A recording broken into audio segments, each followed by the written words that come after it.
आपण एक बातमी पाहणार आहोत कोल्हापूरमधून। कोल्हापूरमध्ये महिलेला साखळ दंडाने बांधून ठेवल्याचा धक्कादायक प्रकार समोर आलेला आहे आणि या प्रकरणी आता पोलिसांचा शोध सुरू आहे। कोल्हापूर पोलीस गुन्हे शाखा आणि राजाराम पोलिसांनी पीडितेची सुटका केली आहे। कोल्हापूरच्या राजारामपुरी येथील ही घटना आहे। कोल्हापूर पोलीस गुन्हे शाखा आणि राजारामपुरी पोलिसांनी पीडितेची सुटका केली आहे। या महिलेला साखळ दंडाने बांधून ठेवण्यात आलं होतं।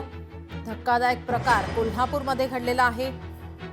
पोलीस गुन्हे शाखा कोल्हापूर आणि राजारामपुरी पोलिसांनी ही कारवाई करत पीडितेची सुटका केलेली आहे। आपले प्रतिनिधी सतेज औंधकर आपल्यासोबत फोन लाईनवरून जोडलेले आहेत। सतेज, अतिशय धक्कादायक प्रकार, काय अधिकची माहिती? नक्कीच आपण पाहिलं तर 40 वर्षीय अपंग महिलेची साखळ दंडातून कोल्हापूर पोलिसांनी सुटका केलेली आहे। कोल्हापूर शहरातील जो सायबर चौक परिसर आहे, गजबजलेला परिसर आहे, या परिसरामध्ये 40 वर्षीय अपंग महिलेला साखळ दंडात बांधून ठेवण्याचा प्रकार आहे तो खरं तर उघडकीस आलेला आहे। या महिलेला जवळपास एक महिन्याभरापासून घरातच साखळ दंडात डांबून आहे ते ठेवलेलं होतं आणि कोल्हापूर पोलिसांचे गुन्हे अन्वेषण शाखा आणि राजारामपुरी पोलिसांच्या संयुक्त कारवाई करत हा सगळा प्रकार आहे तो उघडकीस आलेला आहे।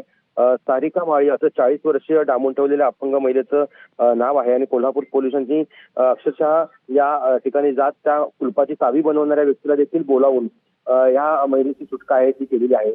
या सगळ्याच्या दरम्यान कुटुंबातील ज्या 3 व्यक्ती आहेत त्या व्यक्तींच्या विरोधात गुन्हा दाखल करण्याचं काम आहे ते राजारामपुरी पोलिसांना सुरू करण्यात आलेलं आहे। मात्र तिची तब्येत काहीशी बरी नसल्यामुळे संबंधित महिलेला उपचारासाठी CPR रुग्णालयात दाखल करण्यात आला आहे।